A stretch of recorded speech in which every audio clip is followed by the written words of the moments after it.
বৈষম্যমূলক pay scale ও pension স্কেলের প্রতিবাদে আজ থেকে ঢাকা বিশ্ববিদ্যালয় সহ সব পাবলিক বিশ্ববিদ্যালয়ের শিক্ষকরা সর্বাত্মক কর্মবিরতি পালন করছেন। এতে বন্ধ থাকবে সব ধরনের ক্লাস ও পরীক্ষা। এ বিষয়ে বিস্তারিত জানবো আমাদের সহকর্মীদের কাছ থেকে। শুরুতে যেতে চাই ঢাকা বিশ্ববিদ্যালয় ক্যাম্পাসে, সেখানে আছেন আমাদের সহকর্মী নূর নবী সরকার। নূর নবী, শিক্ষকদের কর্মবিরতিতে তো বিশ্ববিদ্যালয়ে সব কার্যক্রম বন্ধ, এক্ষেত্রে শিক্ষকরা তাদের কর্মসূচি নিয়ে কি কোনো আনুষ্ঠানিক বক্তব্য দেবেন কিনা, কি জানতে পারলেন? সিলন ফ্যামিলি ব্লেন্ডের কড়ালিকার আর সতেজ সাদের পারফেক্ট ব্লেন্ডে স্বপ্নেরা মিলুক টানা।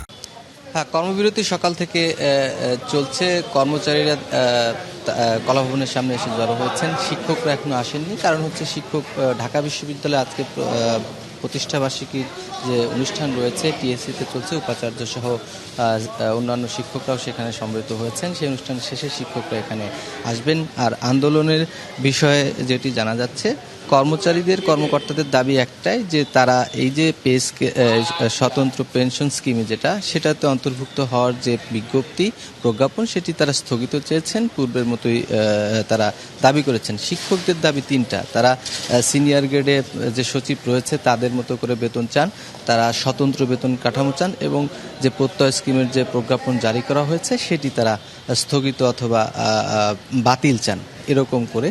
এর ফলে কি হয়েছে, বিশ্ববিদ্যালয়ের যে সামগ্রিক কার্যক্রম সেটা স্থবির হয়ে পড়েছে। ক্লাস পরীক্ষা বন্ধ, দাপ্তরিক কার্যক্রম বন্ধ, একদম অচল অবস্থা নেমে এসেছে। এখন তারা দাবি করছেন সরকারের পক্ষ থেকে এখনো পর্যন্ত কোনো বক্তব্য দেয়া হয়নি, যদিও গতকাল শিক্ষামন্ত্রী কিন্তু আনুষ্ঠানিকভাবে বলেছেন যেটি করা হয়েছে সুচিন্তিতভাবেই করা হয়েছে, এবং ধাপে ধাপে প্রজাতন্ত্রের যারা কর্মচারী রয়েছে প্রত্যেককেই এর আওতায় নিয়ে আসা হবে। অন্যদিকে ঢাকা বিশ্ববিদ্যালয়ের পক্ষ থেকে 5 জন শিক্ষক, আবুল বারকাতের নেতৃত্বে 5 জন শিক্ষকের দ্বারা একটি কমিটি গঠন করে তারা মূল্যায়ন করে দেখেছেন যেভাবে তাদেরকে আগের সুবিধা বাতিল করে এই নতুন সুবিধায় অন্তর্ভুক্ত করা হয়েছে, তাতে করে শিক্ষকদের অনেক বেশি ক্ষতি হয়ে যাবে, এবং এখানে যে মেধাবীরা আসবে না এবং বিশ্ববিদ্যালয়ের সামগ্রিক কার্যক্রম ক্ষতিগ্রস্ত হবে। সেই কারণে তারা এই দাবিগুলো কিন্তু জানাচ্ছেন। শিক্ষকরা এমনই বলছেন। সোহাগ। নূর নবী, ধন্যবাদ আপনাকে। এই পর্যায়ে যেতে চাই জগন্নাথ বিশ্ববিদ্যালয়, সেখানে আছেন আমাদের সহকর্মী তাজনুর ইসলাম। তাজনুর, ক্লাস পরীক্ষা বন্ধ থাকায় তো শিক্ষার্থীরা ক্ষতির সম্মুখীন হবেন, এ ব্যাপারে শিক্ষকদের মতামত কি?